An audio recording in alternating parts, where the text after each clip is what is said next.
नमस्कार. खालिद का शिवाजी महाराजांचा एकेरी उल्लेख तर केला आहेच, परंतु कोण खालिद याचा अर्थ काय? इतिहास दाखवता काय एखादा काल्पनिक सिनेमा? महाराष्ट्रामध्ये इतिहासकार कमी आणि दलालच जास्त आहेत हे आपल्याला माहित आहे, कारण छत्रपती शिवाजी महाराज आणि शंभूराजे यांचा इतिहास हा इतिहासकार बदलला की बदलतो. प्रत्येकाचा आपला वेगळा इतिहास आहे. परंतु आता तर हद्द झाली. कोणी काहीही सांगायला सुरुवात केली. छत्रपती शिवरायांनी रायगडावर मस्जिद बांधली. त्यांच्या सैन्यामध्ये 35% सैनिक मुस्लिम होते. त्यांचे 11 बॉडीगार्ड मुस्लिम होते. ही माहिती आपल्याला कुठे मिळाली? याचा काही पुरावा आहे?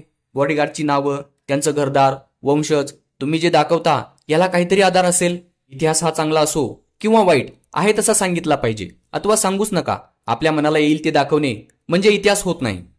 छत्रपती शिवाजी महाराज सर्व धर्मांचा आदर करत होते. सर्वांना समान न्याय देत होते. त्यांच्या सैन्यात मुस्लिमही होते, हे खरं आहे. परंतु ही काल्पनिक आकडेवारी आली कशी? कारण याच आकडेवारीच्या आधारे एक व्यक्ती प्रश्न विचारतो, मग शिवाजी महाराज आपले होते की त्यांचे? वा, खूप सुंदर. आता हेच बाकी होतं की महाराज मुस्लिमांचे होते की हिंदूंचे हे सिद्ध करायचं. हा तर फक्त ट्रेलर आहे. पूर्ण चित्रपटामध्ये काय दाखवलं आहे काय माहीत. पण आपण मराठी आहोत.